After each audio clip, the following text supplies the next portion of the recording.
then you can look at whether or not you've been impacted or suffer any loss.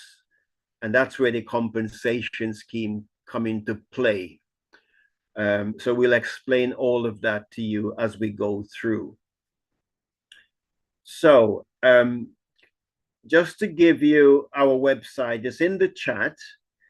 It's justiceforwindrushgenerations.co.uk. And in your own time, you can have a look at the website.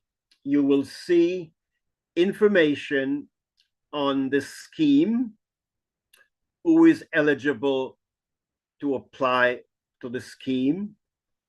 And you will also see other information and also different organizations that we can direct you to, signpost you, different organizations dealing with other matters that could be immigration or other matters relating to the Windrush scheme.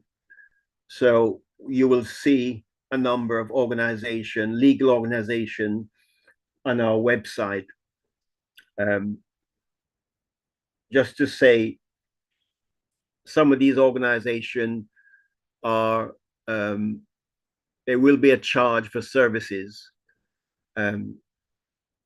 So when you do make contact, just bear in mind that there may well be a charge. Some of them will tell you right at the outset before you actually go any further. So once again, welcome to our Sunday chat. So my name is Garrick, and I'm a co-founder with Justice for Windrush Generations. My colleague is here. Roland, can you introduce yourself?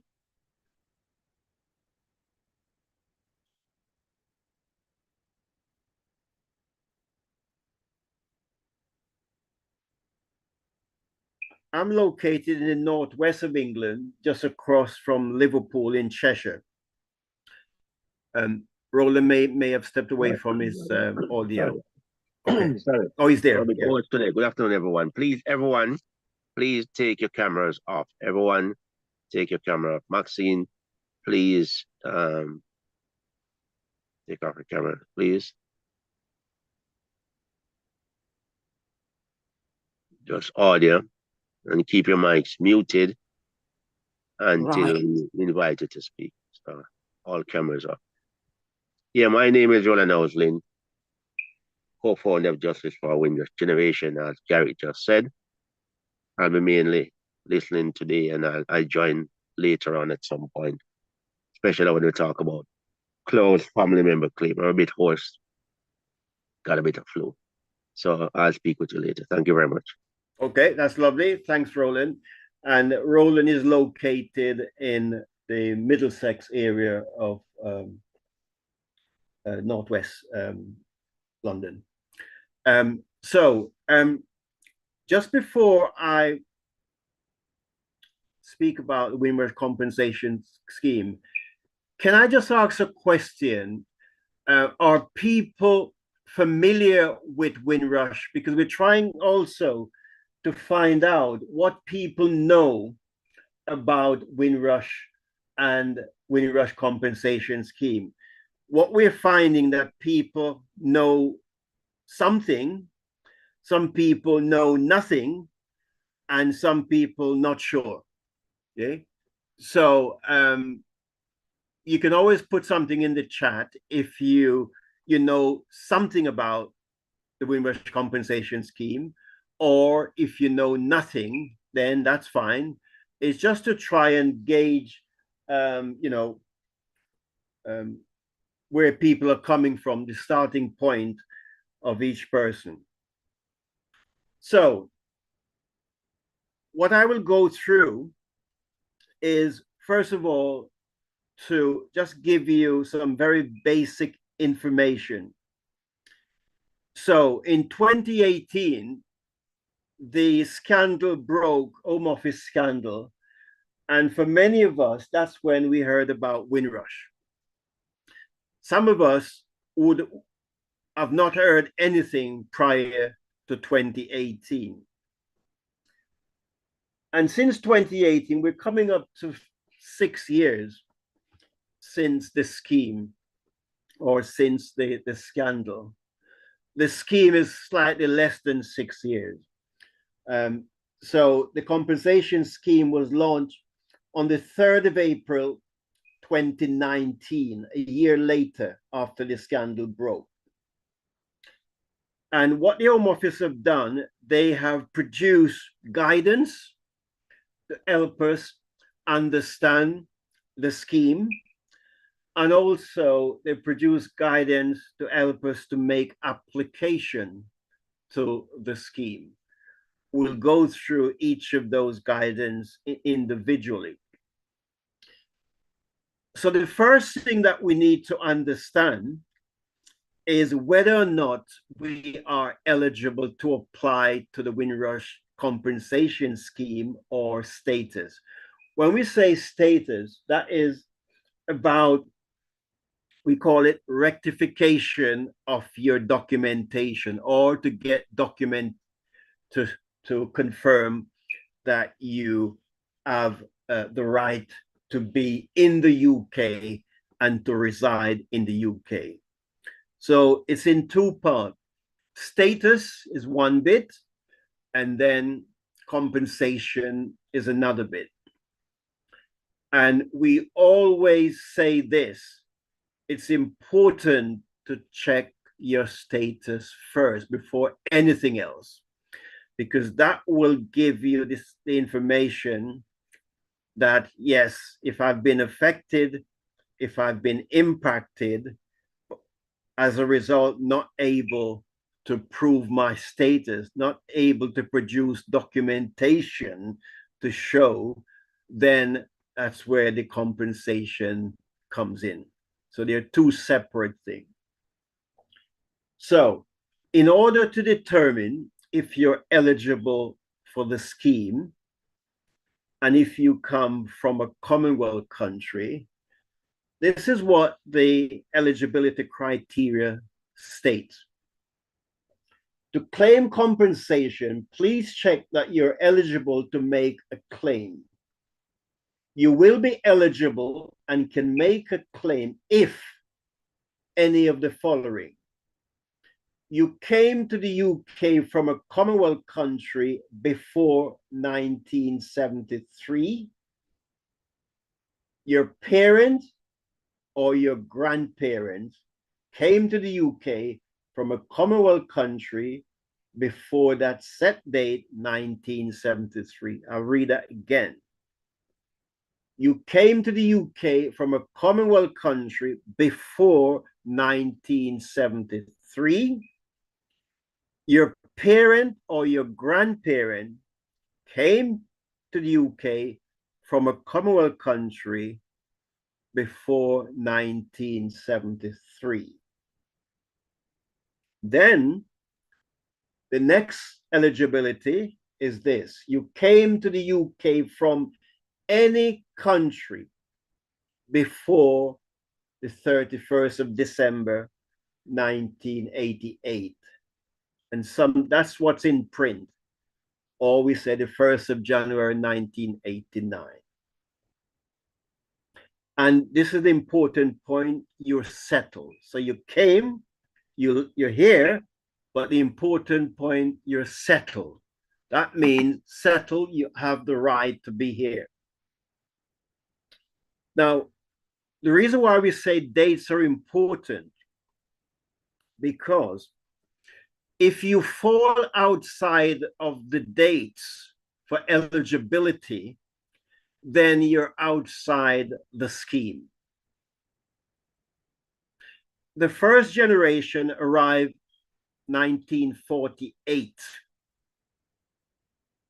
We're now in fourth and fifth generation since 1948.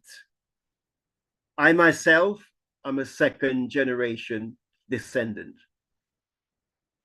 My mother was first generation, and she came in the 50s.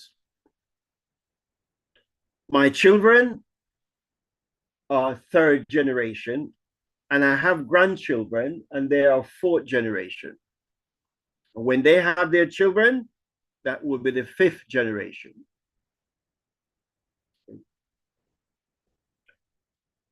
It's also important to understand what it means when it says you're settled. Yeah, settled in the UK. So we've talked about a date, 1973, from a Commonwealth country, whether yourself, your parent, or your grandparent. And then we talk about another date from any other country. And it must be before December 31st, 1988. So if you arrive 1991 or 1995 or 2001, then you're outside the Windrush scheme. And the Windrush scheme will not be able to assist you. You would need immigration advice because you're outside the scheme. So it's important that these dates, you keep these dates in mind. So when you're having conversation with other family members and friends, then just remember the date, 1973, from a Commonwealth country, and there are 56 Commonwealth countries, but there are 65 countries listed on the Home Office website, 65 countries that is eligible to apply to the Windrush compensation scheme. It's always good to check that list against your country.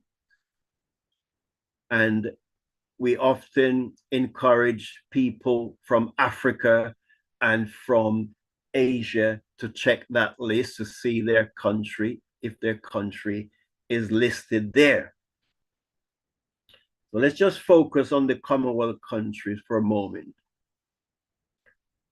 So the Commonwealth country would have been your parents or your grandparents. So they arrive. And they arrive before 1973, and they're settled. They live here. This is their home. Now, the Home Office says you have to be eligible and you have to fulfill one of those criteria mentioned, either from a Commonwealth country or from the rest of the world, right, by a particular date. Okay, that's important, by a particular date. We're going to give you some information, and we're going to break down different claims. So first of all, we have what we call the primary claimant. That's the individual that have checked their eligibility, and it says, yes, I'm eligible and I'm going to make an application. That person becomes the primary claimant. Okay. So we're going to go through who's a primary claimant, then we're going to go through close family members who support a primary claimant, and then we're going to go through the person, what we call a deceased claim. The person was eligible as a primary claimant, but they died. And another family member who's looking after their estate will make an application on their behalf.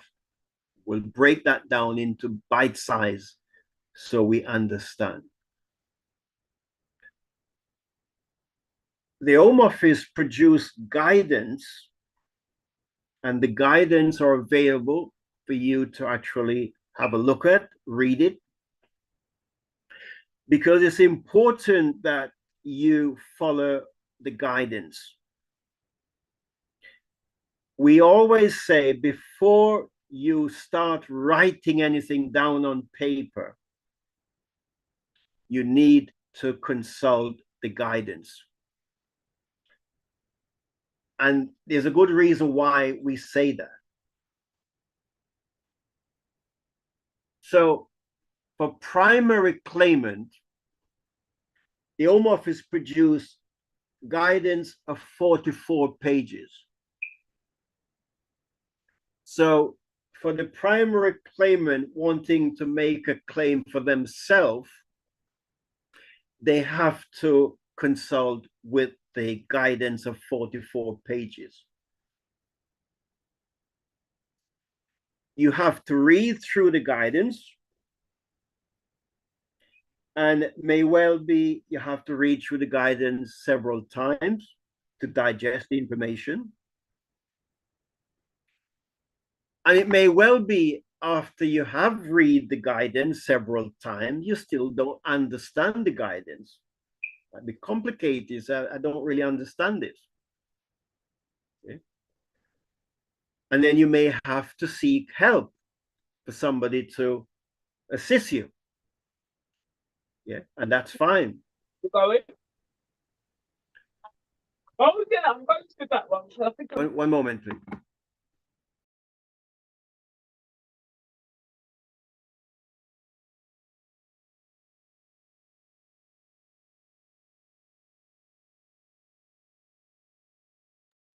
Garrick, you're muted. You're muted, Garrick. Can't hear you. Sorry. Yeah.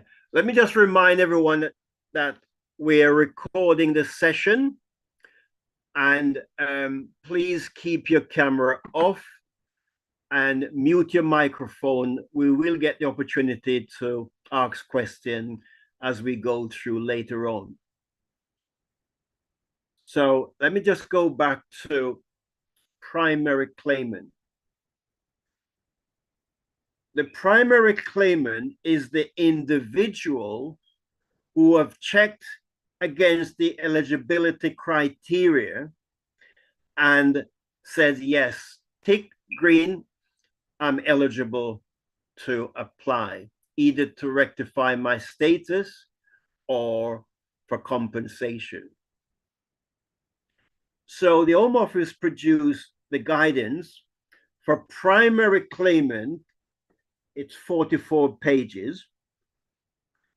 We suggest you read the guidance over and over before you attempt to write anything down on application. And there's a good reason why we say this.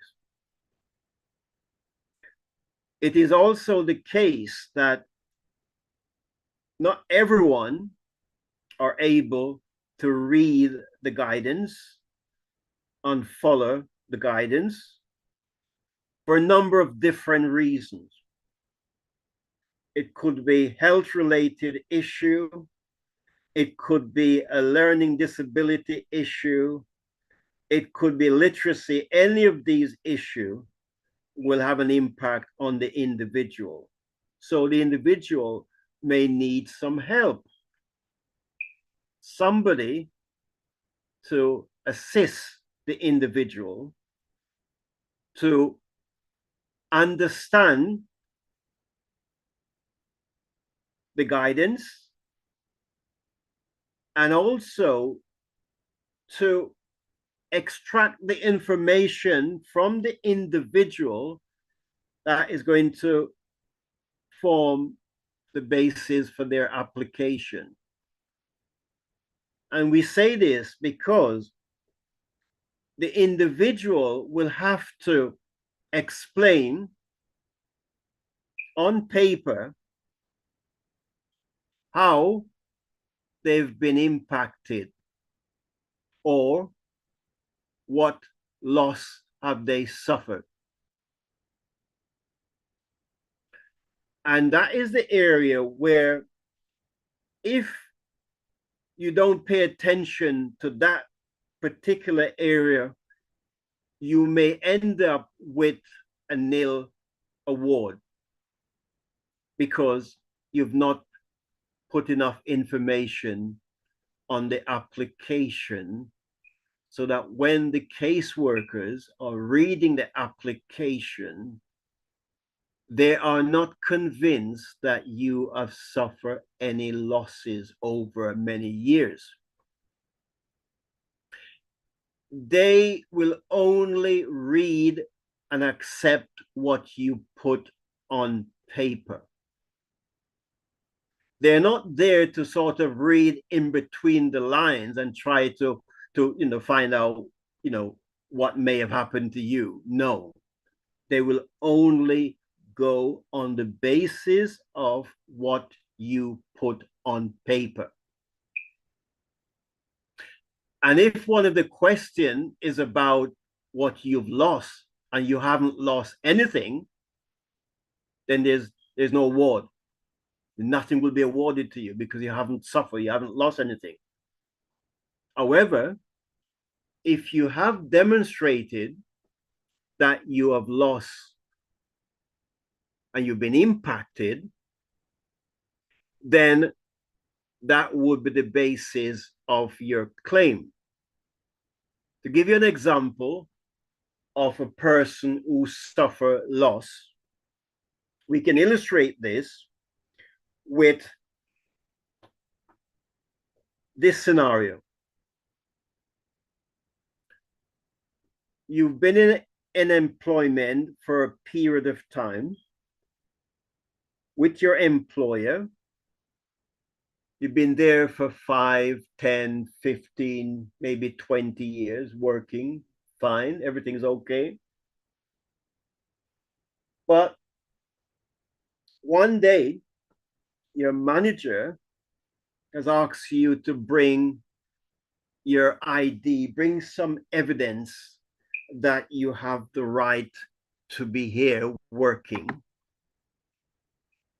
And the reason why that is now asked of you is because the government introduced in legislation that employers would need to check their employee have got the right to work. And if they fail to do that, the employer would have a very heavy fine. So the employer will say to John Brown, can you bring me your passport or bring me some ID? Because I've got to now respond to all my employers to do this check because government has asked me to do this. But sadly, you didn't have any documentation to show your employer. You didn't have a passport. You didn't have any documentation to show your employer. So the next thing, the employer dismiss you. So you now lost your job. Having worked there for 10, 15, 20 years, you've lost your job. And so you think, okay, let me try and find another job. And you started to apply to find work, but you cannot get any because you need the same ID information and you haven't got it. Okay. So now you've lost your job. Losing your job, losing your income will affect a number of different things. First of all, your ability to pay your rent or the ability to pay a mortgage.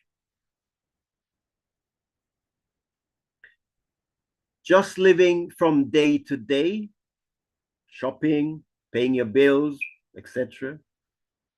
All of that is gone. Got no money, no income, nothing's coming in. You find yourself in a situation where you're homeless. And you don't know what to do. You've got some family members, they might offer you some short-term help. But you also have children. And that is impacted not just on yourself, it's also impacted on your children. And then you didn't realize that you haven't got access to the NHS because you need a doctor, you need NHS service. And now suddenly you're in this situation, you have no job, you've got no access to claiming benefit, cannot claim benefit, public fund.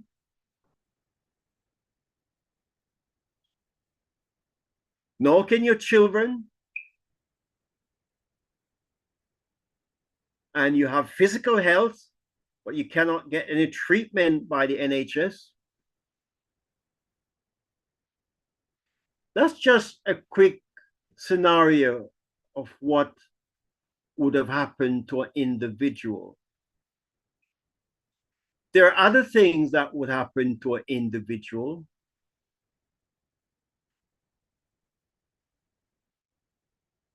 Losing your job and losing your home. And then your bank account is closed, so you end up with no bank account. There are other issues associated with that. You can't travel, can't leave the UK, can't go anywhere. So you're stuck in this limbo situation, and there is nowhere to go to get any help.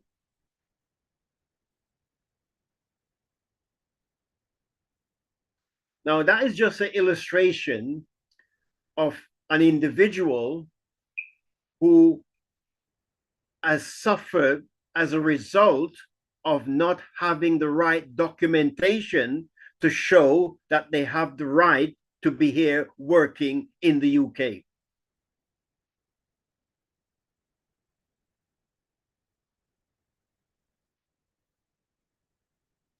So when you start to put your application together,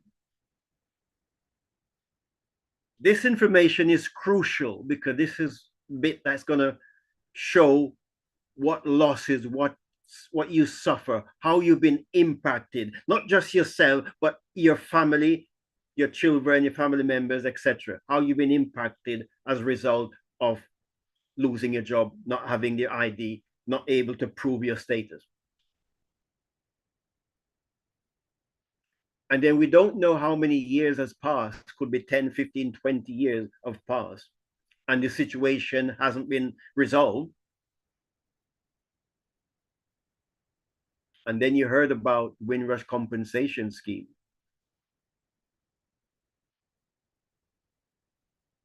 So you come on this platform to say, let me find out about this. What is this about? And you've checked your eligibility, as we mentioned. You come from a Commonwealth country. You actually arrived here before 1973. Or you was even born in the UK. Your parents arrived here before 1973. Or your grandparents arrived here before 1973. So you're ticking all the right boxes. So the primary claimant is the individual that's been affected is making the claim. That is the primary claimant. So John Brown is the primary claimant making the claim. And the 44 pages of guidance is just about John Brown making that claim.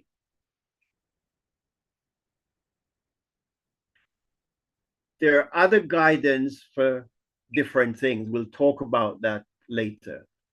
But we're just focusing now on the primary claimant. We also said if you're from a non-Commonwealth country, we'll call it the rest of the world, you would need to be in the UK settled by 31st of December 1988. And we've made the point that if you arrive in 1991,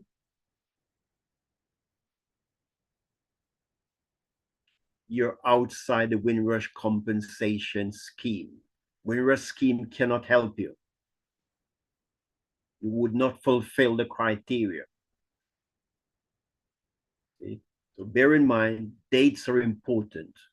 1948 up to 1988 is the Windrush timeline. A different generation arriving. After that date, then it's an immigration query outside of Windrush.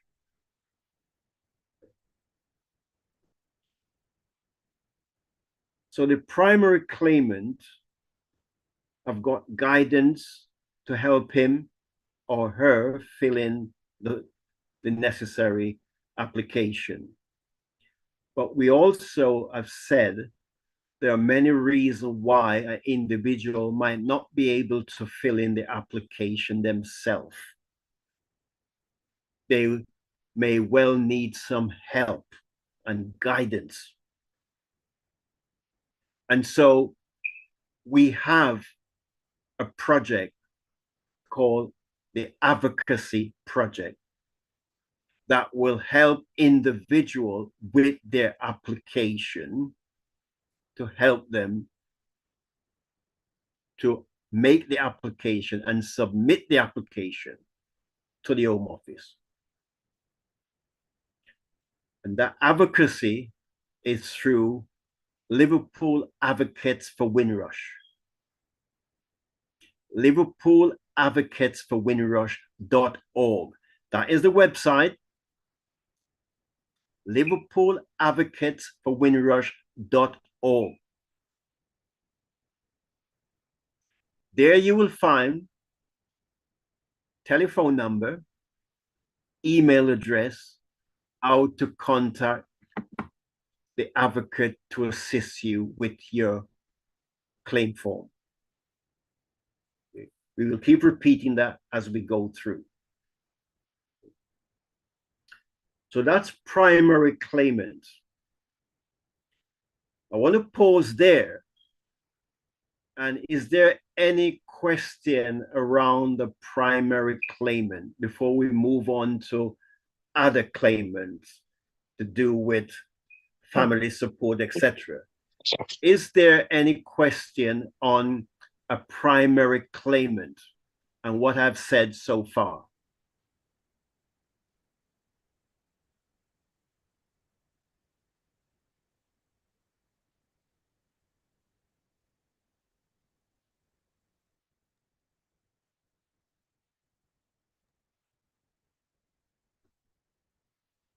You can keep your camera off, Rafa, because we're recording. So if you choose to keep your camera on, that'll be fine. Thank you.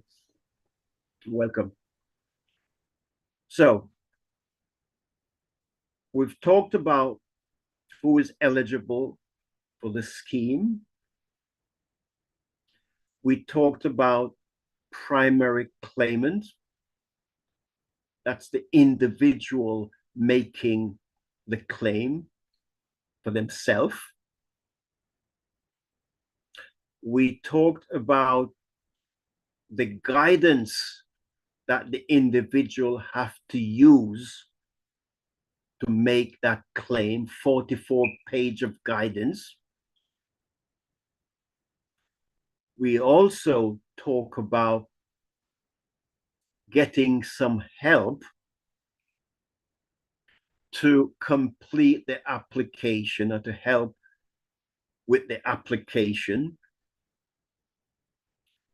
And it's very important that before you write anything on the application form, we suggest you get a blank sheet of paper,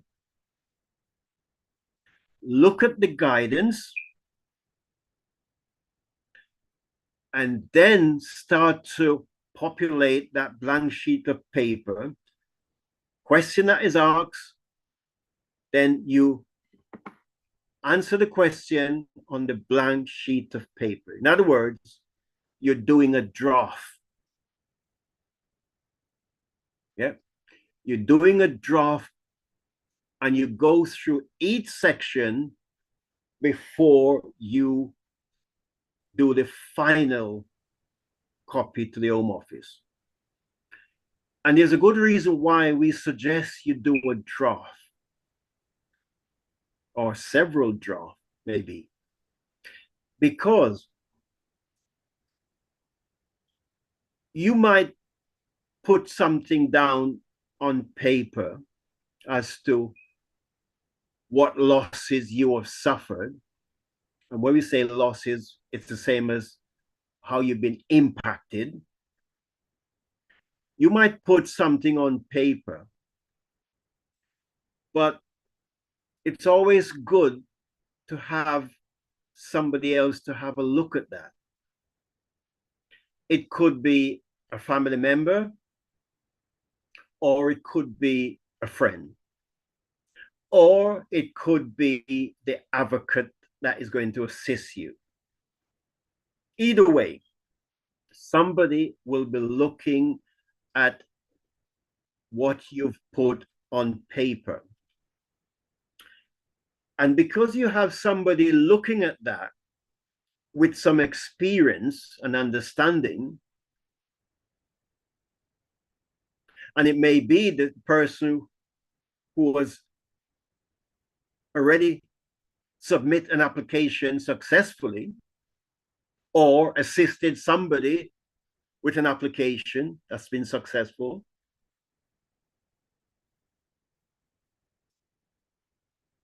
And as you start to talk about your application with this individual who is helping you,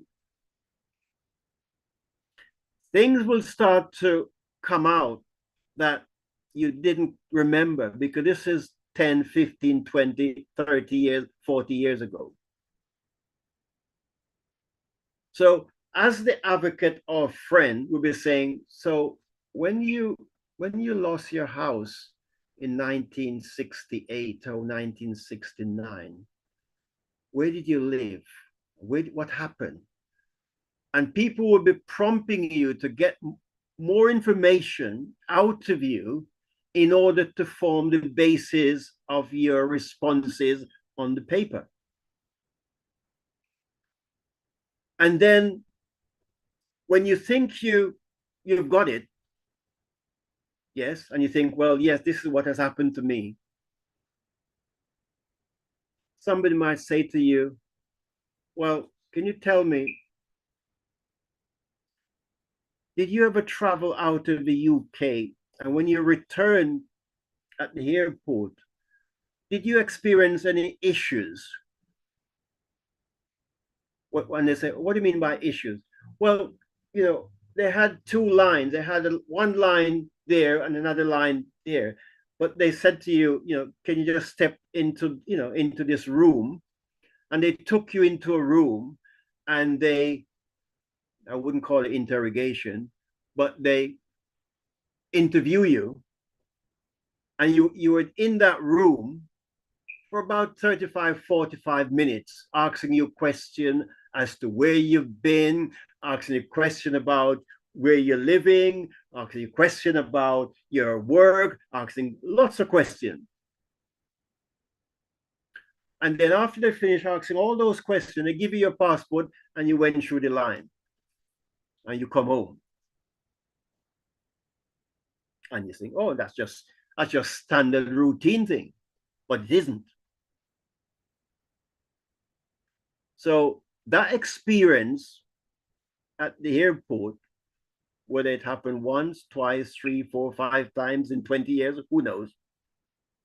But those experiences, provided the duration of that exceed 30 minutes, then on the claim form, you've been detained. So again, that must be included on your claim form. You've been detained and you'll be awarded for that period of time that you detained. That will make up part of your claim. That may have happened to you 3 times in 20 years. It may have happened to you 5 times in 20 years. If it is the case, put it down, make sure it's in your statement. It's also important that medical information. So we're giving you the scenario of you losing your job because you could not produce the necessary documentation and the employer had to let you go. And that has spiraled into lots of things that happen physically and also mentally and emotionally. So this is a person, a family with 2 or 3 children, and that has impacted not just on the individual person, the mom or the dad, but it's going to be impacting on the rest of the family.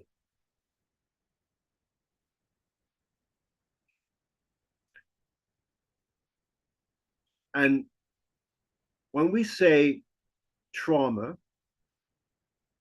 when we say emotional, when we say mental health, that is what has happened to you. The change, that big change in your life that has happened, has impacted you so much on your physical health and your emotional health.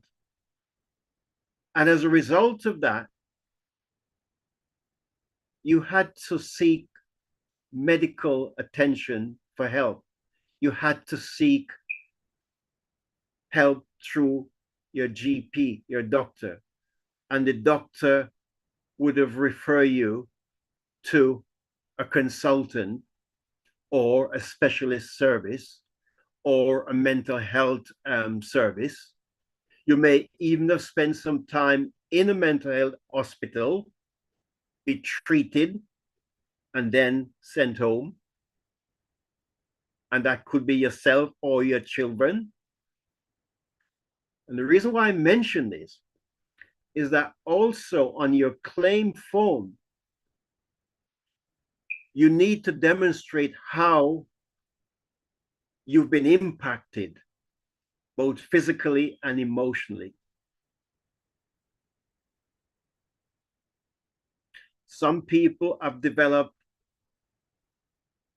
other illnesses associated with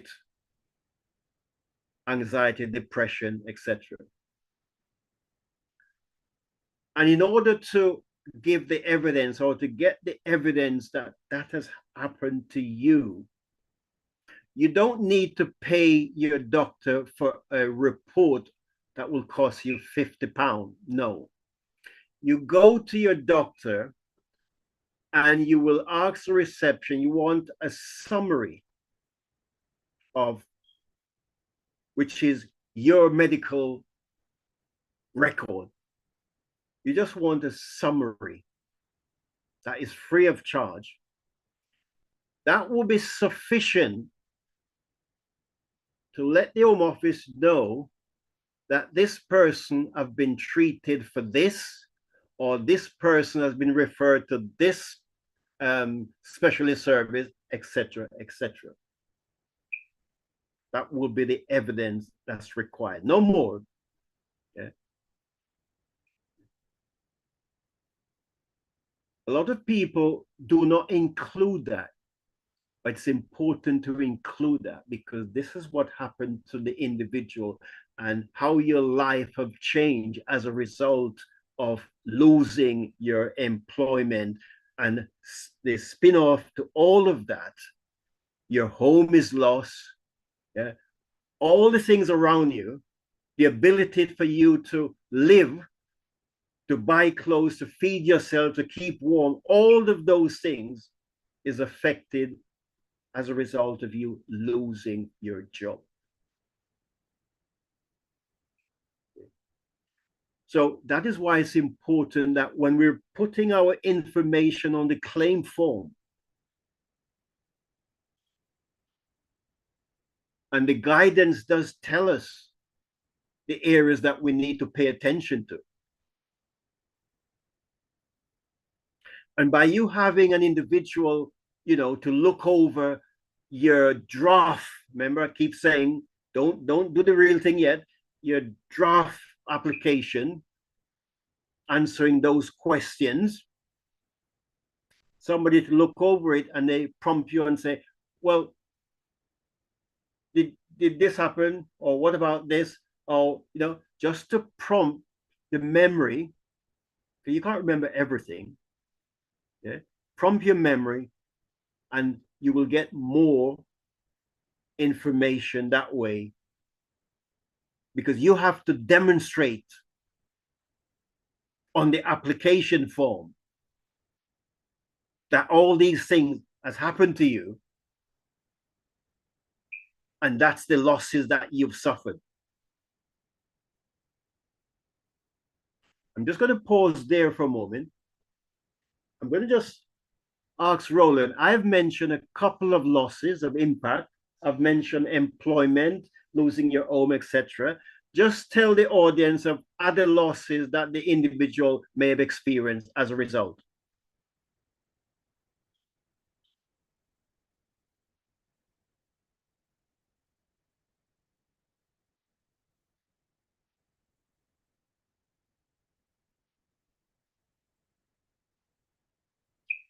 Can you hear me, Roland?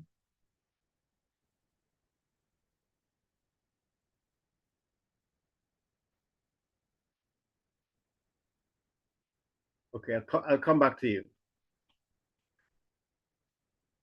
So we've just focused on the primary claimant and using the 44-page guidance to actually fill out the application, but do it on the draft first, right? Don't do it on the real application because there may be a lot more information that need to be included, right? And somebody will assist you to help to prompt you as to what more should be included. Garrick, I'll do that in 5 minutes. Okay, that's fine. 5 minutes, I'll do close family members. And yeah, that's fine. 5 minutes, okay. So, you see, having somebody just to assist you, just to start raising some question and asking you question, because, it didn't just happen yesterday. This is something that happened 10, 15, 20, 30, 40 years ago. And trying to remember a lot of this, is not easy. But if somebody able to prompt you and ask you a question, it come back to your mind. And you'll be able to have a much better application of your situation, what has happened to you and your family. This is about the individual, the primary claimant individual experience. We're going to be talking about the other members of the family in a moment. But this is the primary claimant individual experience, what has happened to her or him over whatever period of time.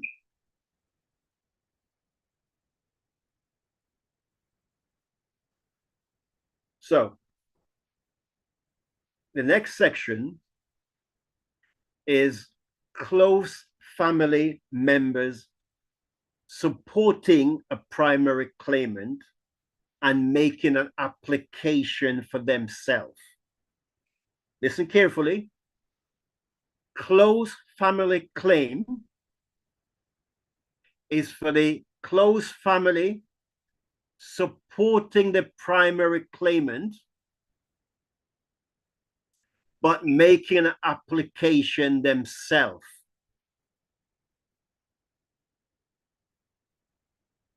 And in a moment, I'm going to get Roland to talk about that, because there is no fixed number of how many people can support the primary claimant as a close family members. Yeah? Notice no fixed number. So I think this is the point, Roland, that I want you now to slowly just explain the close family members claim and who is defined as a close family member. There's a few exceptions.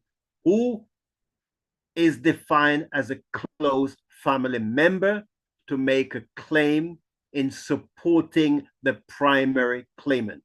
Please.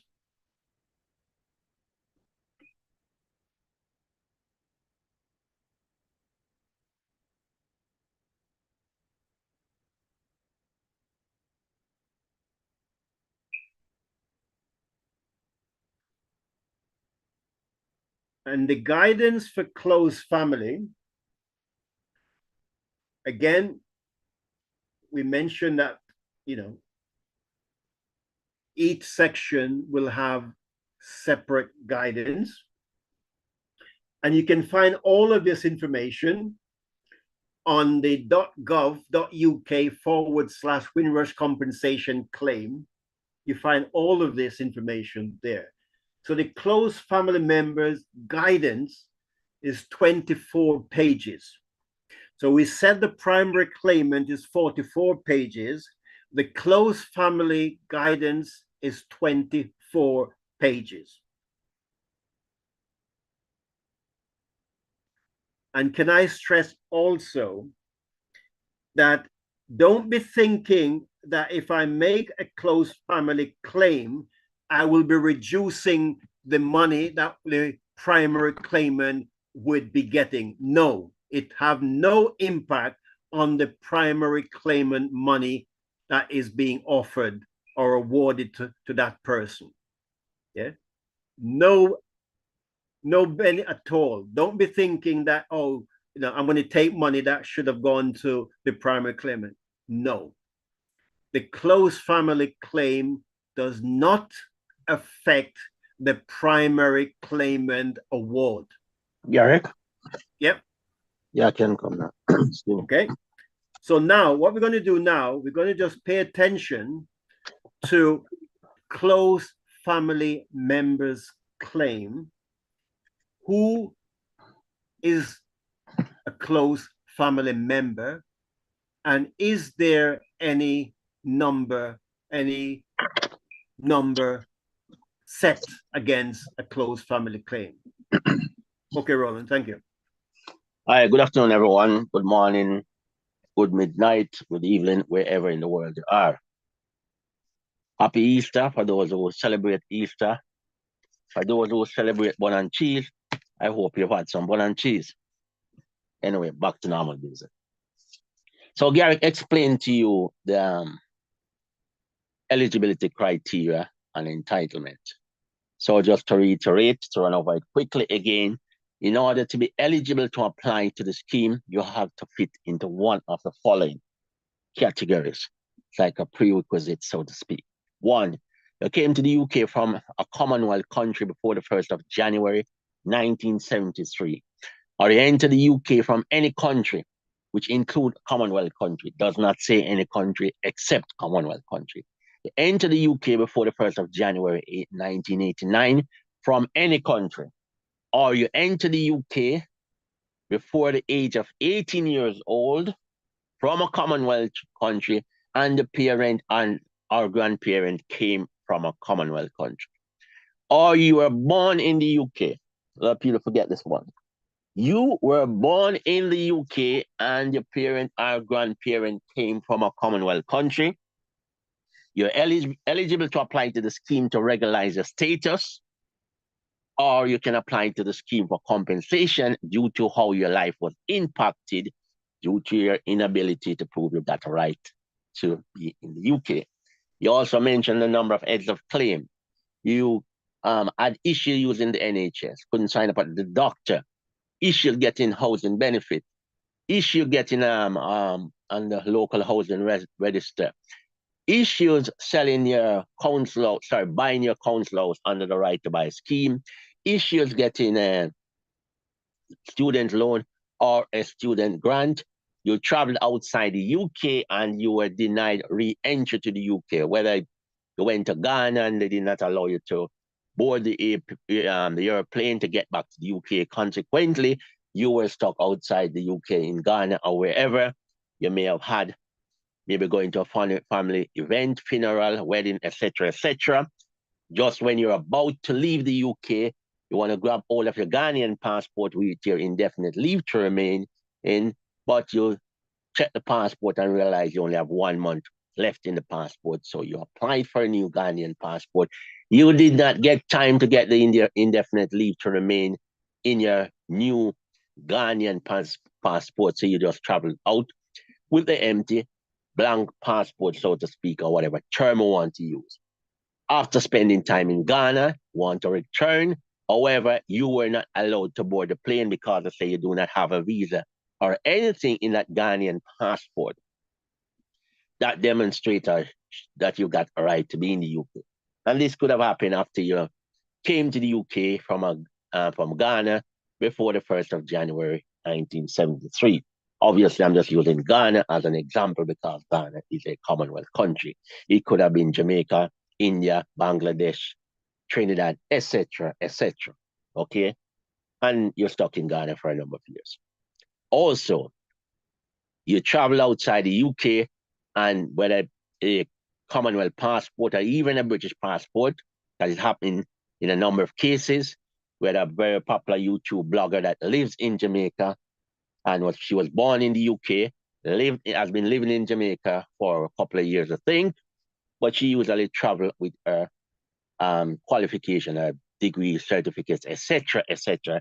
She was traveling up from Jamaica a few weeks ago, and she was stopped at the airport for a couple of hours, I think, because they saw it as suspicious with she coming from Jamaica. Why would she be coming from Jamaica, stating that she's British, was born here, etc., etc.? Why is she traveling with her certificate? Something was not right there. That's what they were thinking. So you're traveling out of the UK, and on your return, you were delayed at immigration and this side in the UK at Gatwick or whatever airport for half an hour or more. They took your documentation, passport, and they were asking you questions. They do not have to take you into a room as such, as long as you had your passport and was asking a question. That is classed as detained. It is classed as detained because obviously if you got hold of your passport, it has not been returned to you, then that is classed as detained. So that's the primary claimant. So you've got eligibility and entitlement. In order to be eligible, dates and where from, dates, etc., etc. In order to be entitled to compensation, which is the difference between eligibility. Eligibility, where from and when. Entitlement, in order to be entitled to compensation, you would have had to have your life impacted due to your inability to prove that you've got a right to be in the UK. And that long mouthful there means those heads of claim which I mentioned earlier on, the student loan, the GP, etc., you were denied services. And obviously employment, working somewhere, asked for your passport, you brought the passport in, they were not happy with it, or they called the Home Office. Employer called the Home Office. Is Miss Jane Morrison allowed to work in the UK? No, because of some maladministration, or misspelled name, etc., on the Home Office's record. So that's the primary claimant. So you have three main categories. Primary claimant, that's you, the individual that was impacted, came from Commonwealth country, born here, etc., and you are impacted. You've got the deceased estate claim and the close family member claim. There's absolutely no difference between a primary claim and a deceased estate claim, except that that individual that would have been eligible and entitled as a primary claimant is now deceased. So a deceased estate claim is a deceased primary claimant. Now we got a close family member, which I'm going to focus on. In order to be eligible and entitled as a close family member, you do not necessarily need to have come from a Commonwealth country or even born in the UK. And as I go along, I'll establish why that is the case. So the following, when we say close family members can apply to the scheme, who are we talking about? Are we talking about our great grand uncle, etc., etc.? No. It's a specific group of people we're talking about. And the group is as follows. Wife or husband of the primary claimant or the deceased individual, parent of the primary claimant or the deceased individual. Thirdly, children of deceased or primary. Fourthly, siblings, brothers and sisters of the primary are deceased. And fifthly, anyone that has lived in a relationship with the primary or the deceased individual. There are no numbers on the amount of primary claimant that can claim. So the individual could have been deceased, but that particular individual, mother and father, parent is still alive. Okay, they may have gotten married, right? May have been married and they left a wife, or husband, so to speak, widow. Or they also, which I've come across a case like this, they were married. The impact was over 7, 8, 9, 10 years or whatever. And due to the impact, the stress that they were going through, they got divorced. And just before this individual passed, 3 or 4 years before passing, they got involved in another relationship, so to speak, and lived with that individual for 2 years or more. Also, that individual has got 6 brothers and sisters and also got 5 children. So in a situation like this, what could happen in terms of eligibility? Who could apply? And let me be clear here. There are two elements to close family member claims. There's an impact on life element and there's the living expenses element. And let me explain the difference between impact on life and living expenses. Impact on life as a close family member is what you saw the primary claimant or the deceased individual went through, and in some cases are going through. So it stressed you out emotionally, you're anxious, emotionally, anxiety, inconvenience, etc. You may have encountered all those. You may have been inconvenienced, you may have developed anxiety, or you may have been stressed because you saw your mother, brother, sister, whoever, wife was going through when the Home Office was taking them through the mill, so to speak. That's the impact on life, okay? Then there's a living expenses element of it. So the living expenses element that you'd claim on the claim form is you may have supported that individual financially, pay the rent, give them money to buy food, grocery, etc., clothes. They may have had to go into a homeless shelter and have to pay for them to stay in emergency housing. Or they may have moved in with you, and as a result of them moving in with you, doing your laundry, you have to buy extra grocery. Obviously, utility bill will have gone up. So you would have incurred costs as a matter of supporting them. That's the living expenses element of it. But don't forget, they're two separate. Living expenses and impact on life. For impact on life, you don't need to have supported that individual financially. You may not have been in a position to support them financially, or wherever you saw them going through the stress and struggles due to the Home Office. So in the case that I just mentioned, the example I gave with this 6 brothers and sisters, etc., in such a scenario, right, who could claim? Firstly, you would submit a deceased estate claim, okay? All these close family member claims, I always suggest that you do not submit the close family member claim until you have gotten an offer for the deceased estate claim or the primary claim. But you can still submit a close family member claim if the primary claimant may say, I don't want to submit a claim. Can't be bothered with the Home Office. I've had enough with them. That does not stop you from applying as a close family member. And you do not need the primary claimant's permission to submit your close family member claim. You need to submit the accurate information, etc., etc. Okay, so the deceased estate scenario I mentioned earlier on. So in this case, the 6 children can make a claim.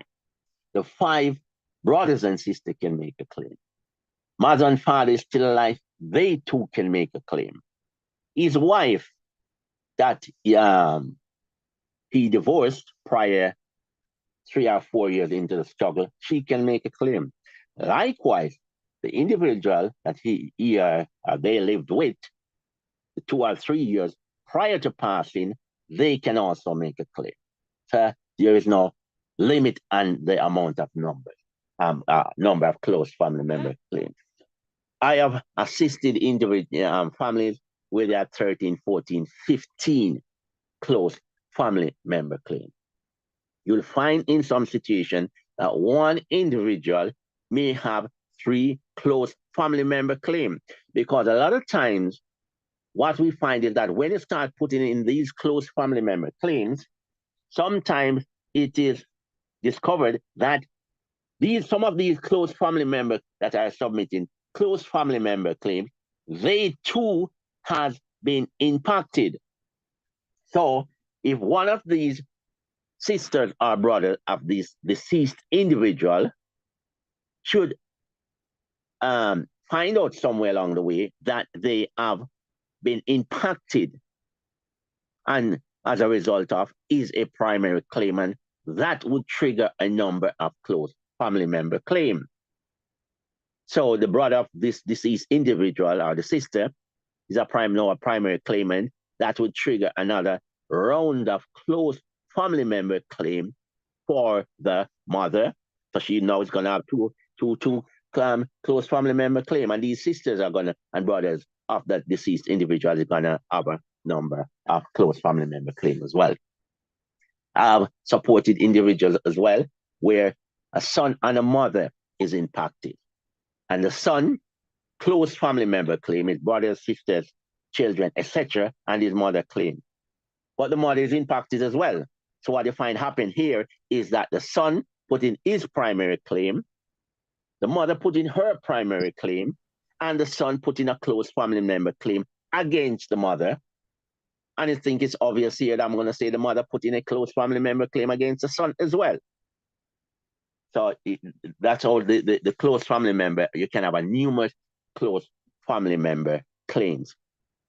When you're submitting the close family member claim, you need to establish the relationship. So how you are related to the primary claimant or the deceased individual, and you're going to do that through documentation. So if you are the brother of the deceased individual or a primary claimant, then birth certificate. If you are the son of, you're going to need birth certificate to establish the relationship between you and your father. Now, in some cases, you've got children that were born and registered initially, and the father may have been on the birth certificate for a year or whatever, but some breakdown between mother and father, and mother, I sometimes even the child may say, I don't want a father's name on my birth certificate. Change name. In a situation like that, what you'll do is ask or request the original birth certificate that would establish that the father is the father, so to speak. Okay, so I'm going to leave it there for now. I've just skimmed the surface, so to speak, when it comes to close family member. I've just given you a synopsis. So if you need elaboration or clarification on anything, I'm here. You can just raise your hand, your digital hand, or if you can't, you raise your physical hand, so to speak, or drop a text in the chat and ask any question that you can ask, you need to ask. And as Gary said, the close family member claim does not impact the primary claimant or the deceased estate claim. There is a claim within their own right. And it's similar principle apply, different level of claim. The level 1, 10,000, level 2, 20, level 3 is 40, level 4 is 70, and level 5 is 100. Usually, these are nothing is fixed in stone here, just giving you indication of figures. For close family members, it's around about 20,000. You've been impacted due to what you see your close family member going through. If you're impacted to such an extent, your mother was being that stressed out that you became so stressed out yourself that you had to go to the doctor, GP, etc., talking to them about the stress that you're going through. Probably have gotten some medication. We're talking around about 40,000. If you were that stressed out that you slipped into depression, and you're still on medication, so you were stressed out to the extent then that you had to go to the doctor, and you are still going to the doctor, still on medication, it could be round about 70,000. And I'm speaking from lived experience, so to speak. Nothing is fixed in stone, so please don't be saying, you said I should get 70,000. It's going to be assessed by case on a case-by-case basis, and obviously evidence. When you get to 40,000, if the doctor, etc., they are probably going to ask for your GP's record, something to say you've been to the doctor, speak to the doctor about the stress I was going through, got some antidepressant or whatever, etc.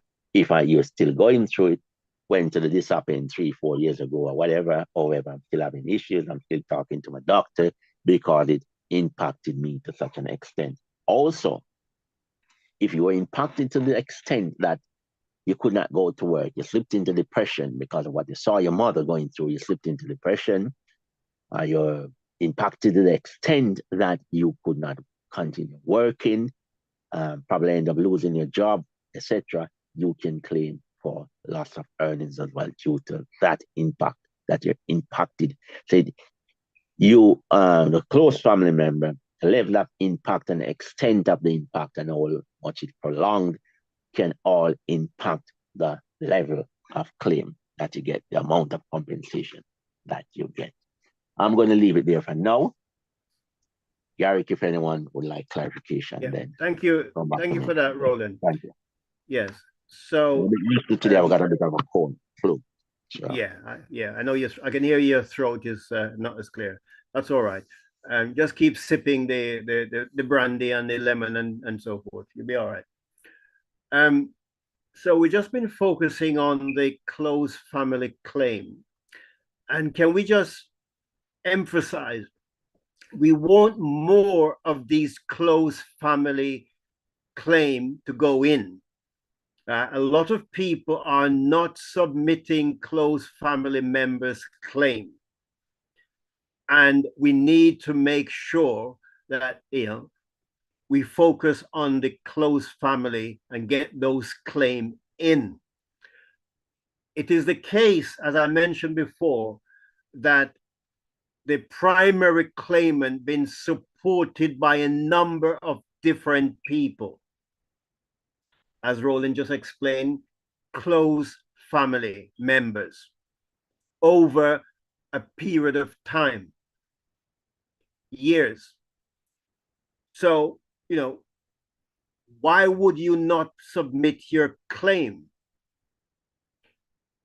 The other thing Roland mentioned, that you've got to establish the relationship between the close family and the primary claimant or deceased claimant. You got to establish that. And Roland did mention again the point that I've mentioned previously about your health, physical, emotional, psychological trauma. Again, your doctor will have the evidence on record, what you're being treated for, and what medication you currently on, or what medication you were on then. All that information is available from your GP without having to pay for a report. Yeah. So that is your patient summary will tell you exactly, your situation. That will be the evidence you use to support your claim. Let me just mention a couple of things. So when we spoke about the primary claimant and what sort of things would be how you measure your impact or your losses. So we hear these words, how you've been impacted or what loss you suffer. Okay. So again, the guidance help us to get an understanding of this. So I spoke about employment. So you lost your employment.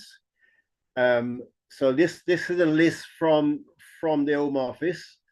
You may be able to get compensation losses relating to the following: employment, immigration fees, housing, health, education, driving license, banking, and pay attention to this one. Daily life, for example, you miss major family events that you could not travel to attend, or as we mentioned before, you'd be detained at the airport coming back into the country for a period of time, 45 minutes or so. Anything over 30 minutes is considered to be detained. And some people has also been removed and kept in detention center, okay? Or even remove and be deported wrongly. Okay? So it is not an exhaustive list, but he also mentioned living costs, for example, rent, utilities, contribution to food, household, essential, travel, and prescription charges. So these are all things that, you would have suffered loss.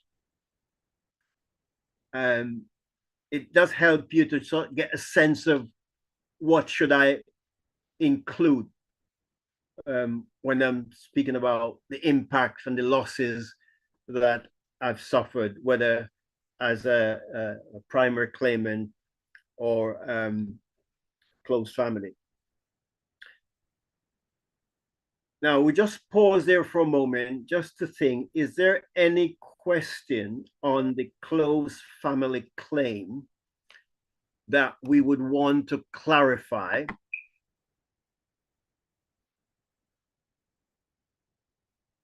And don't forget what we've said right at the outset. Dates are important. So for the Commonwealth country, it would be 1973 to be in the UK, settled, whether yourself, your parents, or your grandparents. And then for the rest of the world, outside of the Commonwealth country, you need to be in the UK, settled by the 31st of December, 1988. Sometimes we say 1st of January, 1989. Yes, got to be settled in the UK. So whatever claim heads that you fall into, those dates are important. And I keep stressing, if you're outside those dates, then the Windrush compensation scheme and status is not applicable to you. You will not be eligible to apply to the scheme. If you arrive 2020, 1991, 92, from any parts of the world, you're outside this scheme. Okay? And if you need to resolve anything about your immigration status, you would need to seek immigration advice from an immigration specialist because you're outside the Windrush compensation scheme and status. It operates from 1948 up until 1988. That is the timeline, not beyond. So any question to clarify anything regarding close family members' claim that Roland has just gone through?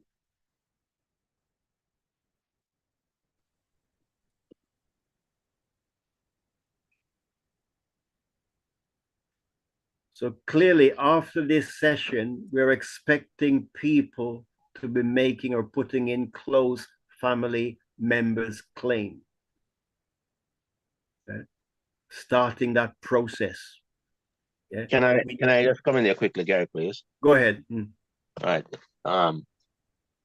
I am coming across numerous individuals who are eligible and entitled as close family member to make claims, and they're hesitant to make the claim because it's like they're not clear that they can actually make the claim. These claims are going through, and they're being paid out. I've got quite a number of individuals who are represented, and they have been compensated. I did mention a different level of claims earlier on. I'm assisting a family at the moment where a number of them, there's one primary claim out there, but there are a number of close family member claims. I think there are about either 10 or 12 close family member claims. A number of them were impacted, in fact, are impacted to the extent that they have been offered 40,000, close family members I'm talking about, but I've advised them to decline it and aim towards the 70 to 100,000 level. And that is because of the level of impact, stress, and having to be going to the doctor and so on. Because a lot of these families have been impacted for a prolonged period of time. So please do not assume it because it's close family member, they have not been impacted to the level of the primary claimant or the deceased individual. Please get these close family member claims in. I'll pass well over 100 close family members that are eligible and entitled and are not applying to the scheme. We need to get these close family member claims in. And for me personally, it's a good way of actually getting the word out about the compensation scheme out there. Because instead of just having one primary claimant talking about the scheme, it's good if you have a primary claimant and 7 or 8 close family members as well that can say, yes, I've applied to the scheme and I have been compensated. So I'm very keen on getting in these close family member claims in. Okay, back to you, Gary. Yes, thank you. And you know, the message that we're trying to get out, you know, the process for close family member is very easy. It's not a difficult claim. And we keep saying it will not affect the claimant who making the primary claimant. It will not affect the award that they will receive. It's a separate pot of money. Right? So we always indicate when the primary claimant has got an offer made to them, whether they accept the offer or not, that is a green light to close family claim. It's a green light. They come, get it in, get it in. Yeah? because an offer has already been made. So the primary claim already been assessed for an offer. Whether they accept the offer or not, they don't have to accept the first offer, nor do they have to accept the second offer. But the important thing is, that is the indication to say, go ahead for close family and submit your claim. It will go through very quickly at that stage. Okay? Now, let's just go back to the very basic at the primary claimant. It's important that when you start to populate the application, and I've got a paper application right next to me as I speak with you. Most of this will be done online. So you'll be populating the application online. It's easier to work with. It is important that we answer all the questions. If there is a gap of a question not being answered, it will be returned to you and it will slow the process of your application. All questions must be answered. It doesn't necessarily mean all the questions are applicable to you. If a question is not applicable to you, then you would indicate on paper. Rather than leaving it blank, you would indicate not applicable. N/A, not applicable. So there's no gap on the application. So do yourself a favor, do not leave any gap on the application of question not answered. If that question is not applicable to you, indicate that, but do not leave a blank. The next important thing with your application, make sure that your full name as it appear on your birth certificate, not the name that grandma used to call you, not the name that your friends know you by, not the Rastafarian name that you adopted. No, the name that is written on your birth certificate. And make sure the spelling is exactly how it appears on your birth certificate. That's important. If there is a variation of how your name is spelt, even by a different letter, the Home Office will conclude that is not you.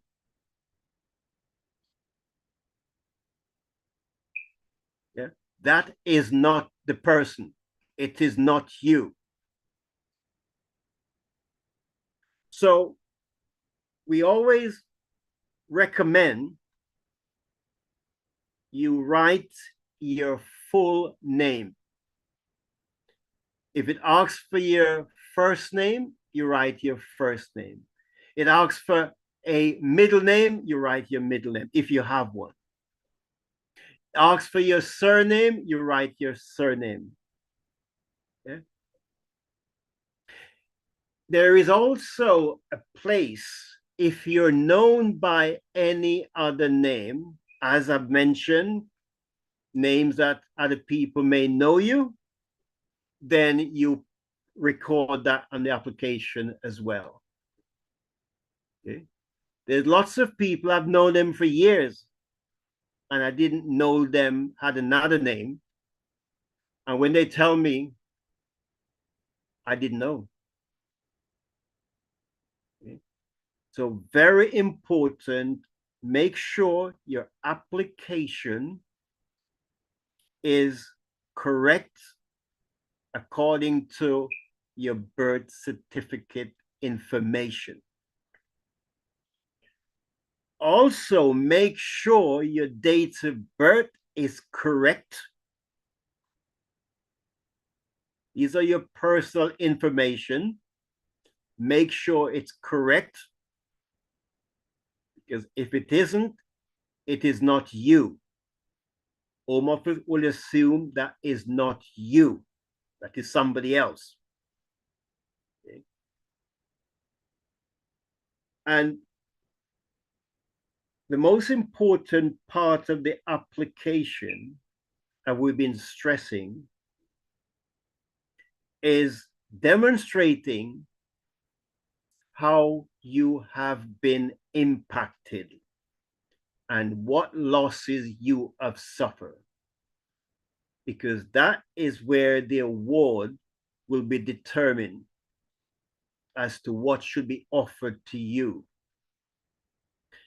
It is also the case, and we have spoken to individuals where they have just put one or two lines to describe what has happened to them. It is not sufficient. It does not give me a picture of the suffering, what you are having to endure over many years. Giving me a one or two line, it does not cut it. Sorry. Now, we don't want you to write a thesis, but you have to give sufficient information about what has happened to you. The other important thing is that whatever you put on the application should be correct to the best of your knowledge. Because at the end of the application, you have to sign the declaration and date it. And you have to say, after reading the declaration, that the information that I am submitting, to the best of my knowledge, is correct. So we're not encouraging people to lie or to say things that is untrue, because how are they going to substantiate it? So try and keep as close as you can to the truth.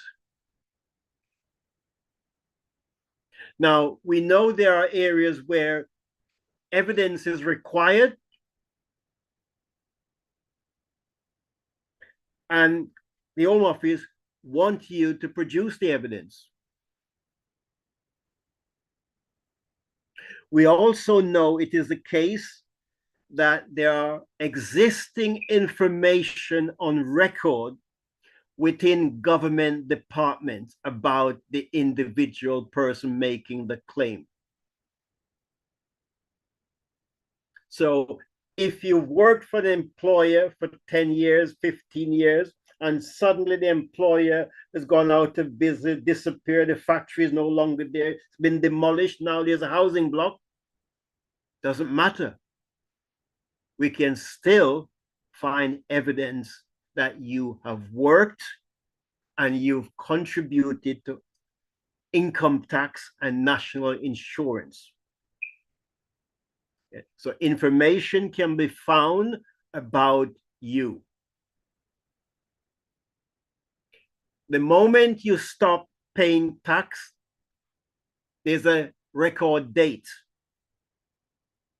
The moment you start paying tax, there's a record date. So government department will have information. They're asking you for information because they want to check against their own information that what you're saying is correct.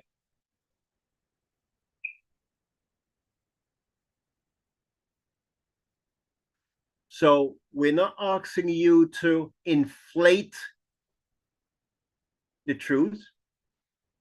We're asking you to the best of your knowledge, put down information, what has happened to you, when it happened to you, etc. You don't have to remember everything in details,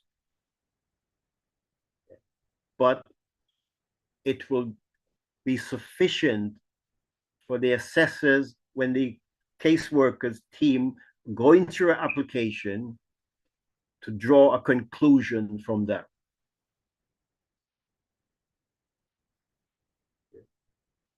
So please populate the application and pay attention to your impact, what losses you have suffered. And then Roland emphasized the medical side. So if you've experienced trauma through your family, having to go into hospital for treatment, being on depression tablets for the last 15 years, etc. All this information is crucial, and it will help the award as to the level of award that you will be offered.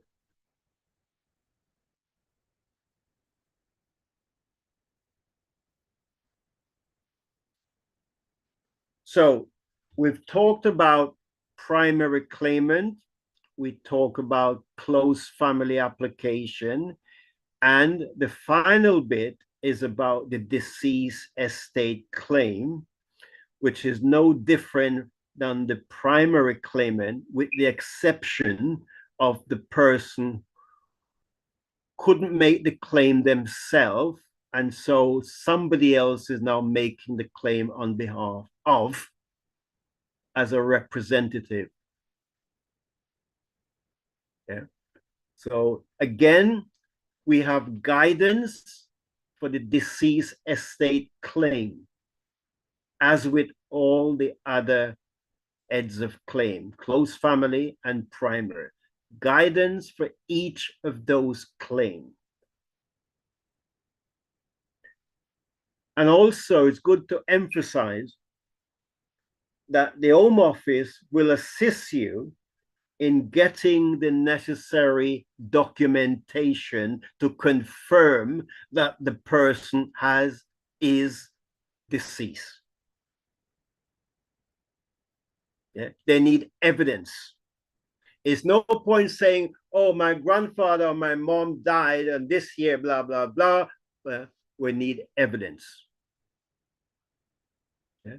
And if it's outside the UK, right, you then have to ensure that you get the evidence confirmed, death certificate, record, etc., confirmed.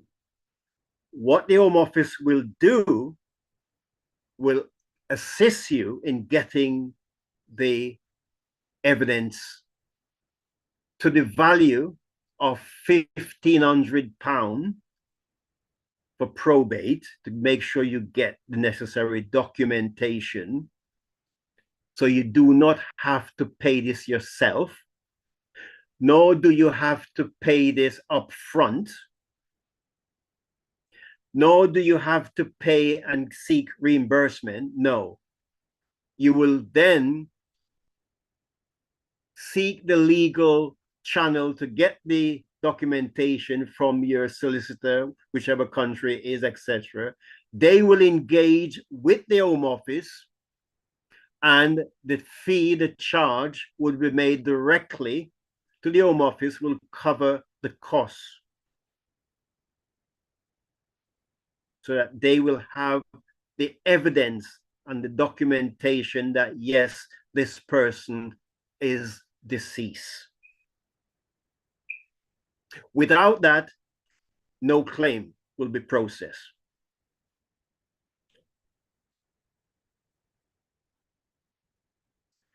So I think we've covered everything for this afternoon. Is there any question on anything that has been said that we need to clarify?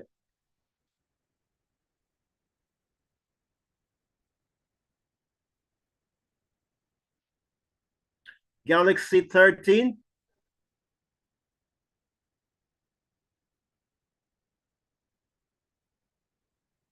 Yeah, hello, good afternoon, Hello. everyone. Sorry, that's Garrick. trust you well. It's Oh, me, that's Herman Herman. here. I haven't actually, for some reason, I've left. I don't know how that's happened, but anyway. Okay. But thanks for taking the time out, definitely on a sort of Easter Sunday and everything else, and all the hard work you guys are doing as well. Yeah. Particularly Roland as well, was really banging the drum in London and South East here. Right. Okay. Let's see. With regard to the deceased situation, is there still there is the situation where someone needs to be the sole representative of a family? Is that still the case? Isn't it? Yes. Yes, a representative, and again, that is made clear in the guidance. Yeah. Now, what's the situation? Is there any examples? Are you aware? Because I know there are some, as you know, families have their issues. Yes. Yeah. So there may well be one member or some members who do not agree. Yes. Yes. Even though it's the right thing to do. And in actual fact, there may well be a situation where what you were talking about, like close family and so forth, where those individuals, in actual fact, they qualify for that as well. But, you know, there's particular situations which are. What happens in that instance where, if you like, you're in limbo, there's basically an impasse? What happens then? Yeah. You're aware. I know that's. I know. I'm just throwing that out there. It's a good point. Yeah. It's a very good point, because this has come up often, and it is true that you know, families you know, appoint not so much appoint. They think that, you know, they should be the person who take this on, but what we find that in each family, whenever there is any sort of money, then everybody starts to want to control. Yeah. Like, you know, should it be the firstborn? Should it be the eldest? Should it be the youngest? Should it be the middle person? But normally, and there's an issue for a lot of us, because a lot of Black people don't make wills.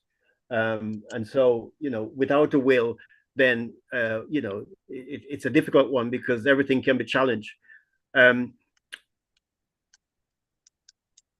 There has to be a representative to actually take the claim forward.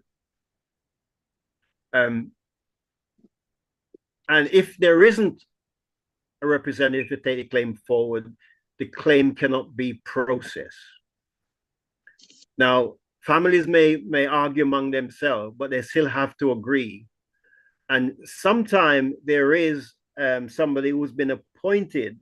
If there is, you know, a will, then there will be a person who's the executor, you know, of that will, a named person that will be on record, okay?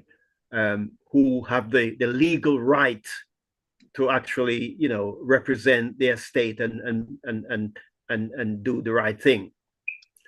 If there is no appointed person legally on paper, families then will be fighting among themselves, and they have to decide who will actually, you know, be the representative to go forward. And, you know, any member of the family can take that role on. But yeah, somebody will have to do it. Does that answer your question, Urban? Yes, it does. Okay. Thanks for that, Garrick. It's going to be interesting to see over the years how long this is kept open, because there's going to have to be a decision made about that. Because as we know, if someone's deceased, virtually, you know, that would be definitely a legitimate claim going through there. We're just talking about paperwork here. Yes. Yeah. Documentations. That's going to be interesting to see how that one rides out. But thank you, and today, and also with regard to Roland, I think what's really important in the close family one is with regard to, there still is this ignorance with regard to how many siblings can claim. Yes. Yeah. And I think what Roland was actually saying, the level, some of that threshold with regard to, and you've mentioned it as well, rather than settling for 20, that there might be particular aspects of the impact you have suffered, which in actual fact, it gives you allowable grounds actually to proceed to the higher threshold with regard to a claim. So there's the three interesting features, I think, today yourselves, if you like, you've augmented it basically as well, Yeah. which is very good. So, and I think what you were mentioning, to get close family perhaps is a good route to start. You know what you and Roland were talking about, in perhaps the awareness rather than just the sole Absolutely. person. Yeah. So You can achieve far more with families than individual, because families will need to be talking with each other, etc. And you know, when we say family, we could be referring to 6 to 12 people, you know, as a group, close family members. And you know, conversation will be taking place among those members. We strongly believe that the close family claim should be the one we should be pushing, because a lot of people are not submitting close family claim, even though they have supported the primary claimant. Yeah. So we do need to push. We do need to push that. Yeah. Thank you very much. Appreciated. Not a problem, Erman. Thanks very much. Just finally, a couple of points before we finish. So I was searching for updates to see if there are any updates released by the Home Office. I don't see any updates. The fact sheet is the same fact sheet that we had in January and February, with the exception of the application version. So I have in front of me the version 0523. This is the hard copy. Windrush Compensation Scheme UK application hard copy. And the new version is 1023. I'm looking at that online now. So there is a little variation. So please just check the latest. 1023 is the version, is the latest copy. The Home Office brought hard copies down to Brixton in January. And this is the hard copy that I'm using, which is version 0523, but now superseded by version 1023. Okay. Now, just a couple of things to mention before we go in terms of forthcoming event and dates. So I know we've gone over a little bit. It's just after 5 minutes after 4. But on the 6th of April is the National Vigil, which will be the 6th year from Windrush scandal in 2018. Last year, we held the first 5-year vigil, and we decided last year, the committee, that we would continue to do this annually. So every year we will hold a vigil. So the vigil for 2024, 6 years on, will be the 6th of April 2023 in Windrush Square, Brixton, London. It's a Saturday. It is a 2-hour session, 12 till 2. It's being promoted in social media through different organizations. And it is an open invitation to anyone who would like to attend in person. You're welcome to attend. On the day, there will be representatives from different organizations and from the religious churches, representative, etc., religious leaders. And as I said, it's a 2-hour session, 12 till 2, Windrush Square, between the Black Archives and the memorial, just in front there. So if you can join us, please do so. you will see more information in the next couple of days. The press release will be going out in a few days' time. Social media, you will see Twitter, Facebook, and Instagram with this information. So if you can join us, please come along in person, Windrush Square, 6th of April in Brixton, 12 till 2. The second announcement we need to make, I'll come to you in a moment, Herman. The second announcement is the next international engagement forum, where we go to different cities to host a Windrush international event in person, where we bring the community and members of the Home Office team together. So April the 20th is the date. The location is Bristol. Roland, can you just tell people the center and the time, please? Good afternoon again. It's at Bristol, St. Paul's Learning Center. Give me a second, please. Let me give it the exact address. St. Paul's Learning Center, St. Paul's, Bristol. I'm just gonna get the address out for you, the exact address. Mm-hmm.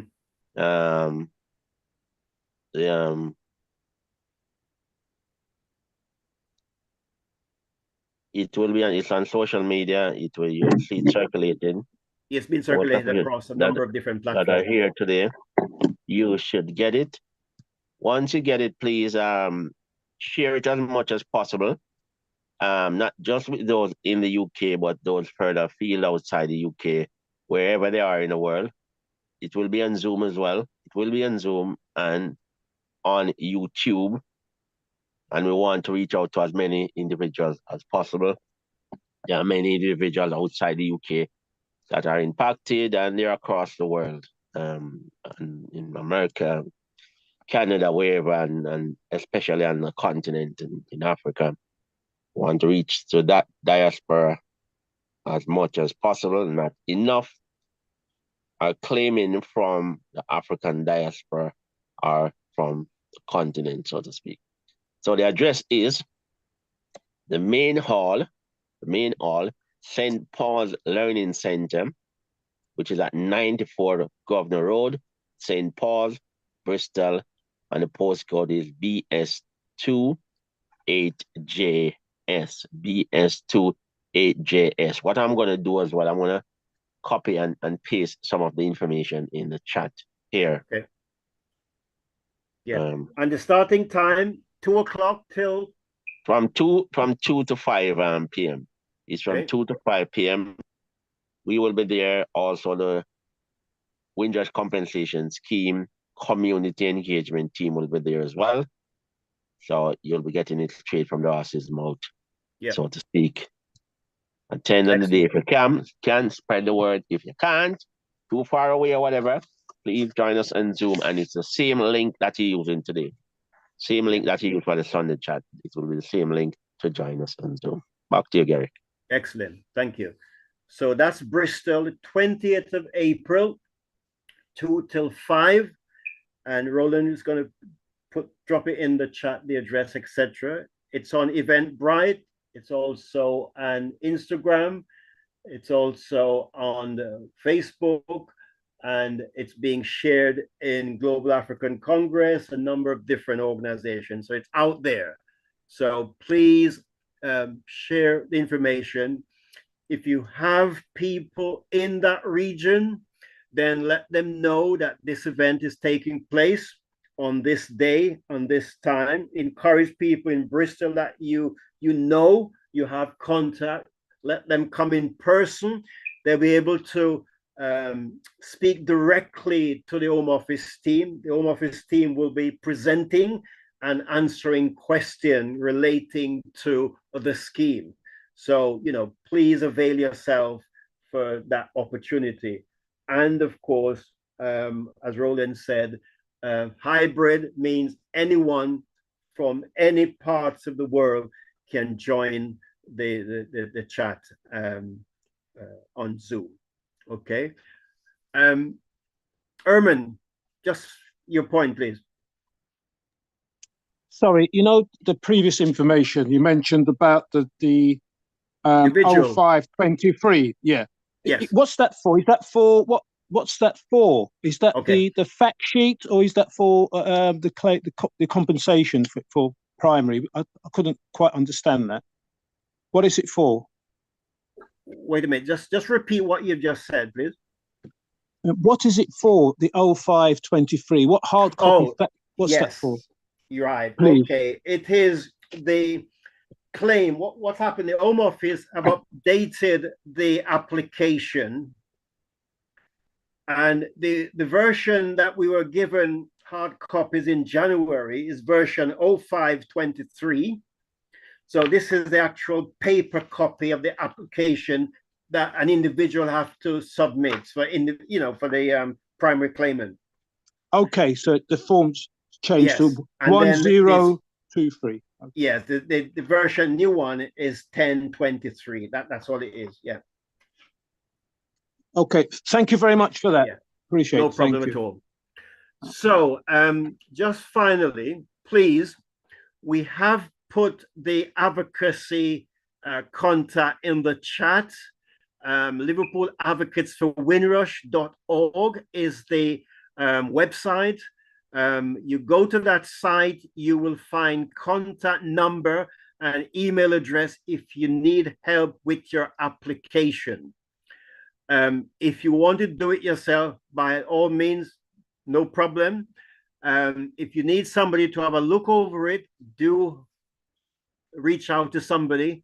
But make sure that you get a second opinion of your application, just to make sure that you are submitting all the different elements that would be applicable to you, and in particular paying attention to those bits where you've been impacted, and you have to demonstrate that. So we need more than just a one-liner or a two-liner. We need more detail, more information as to what has happened to you, because don't forget, the caseworkers, when they receive your application, regardless of whether it's primary claimant, close family, or deceased, when they receive it, they can only go by what you put on paper.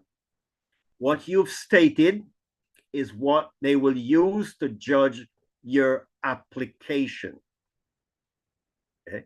And if there is not enough information there, and it is a poor application, the chances are you will get a nil offer, nothing. And you'll be thinking, why? Well, you haven't convinced them by submitting enough information about your situation. So it's important that you do talk to somebody, when you're doing that. And we mentioned, do a draft. Before you complete it, do a rough draft first. Yeah, get somebody to look over your draft, and then that can be transferred onto the application once you're happy with the draft. Yeah, that will be the best way to proceed. Okay. So that brings us to the conclusion. I know we went over a little bit. It's now 17 minutes after 4. Thank you very much for your attention. And I hope the information that we presented to you this afternoon is helpful. Please reach out to us if you need any further help. And please tell other people about this platform twice a month, second and last Sunday. And then we have another platform where we answer questions directly, and you will see that on the Liverpool Advocates Windrush website, first and third Sunday, where that is direct question being sent through in advance that requires some research to give an answer. That's the first and the third first and the third Sunday of each month. Yeah. So there's ample opportunity to actually get sufficient information. And the way we will judge this, we want to see more claim being submitted. Yes. We don't know how long this scheme will be outstanding. We want as many claims as possible to be submitted. Yeah. So please, if you've not yet submit a claim, after this, please consider submitting a claim or start that process to submit a claim. Thank you very much. Enjoy the rest of the afternoon and the weekend. Don't overeat the bun and the cheese and the drink, but look after yourself. Till next time. So Roland has put a contact number in the chat. So if you need to just clarify anything that's being said, please reach out.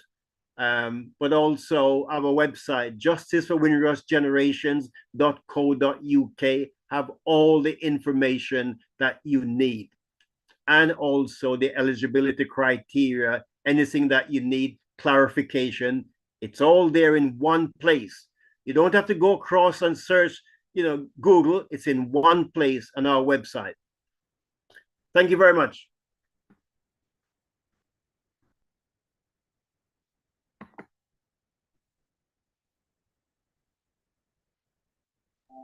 I'm going to end it now, Garrick, okay? Yeah. Thank you, Roland. Yeah. No problem.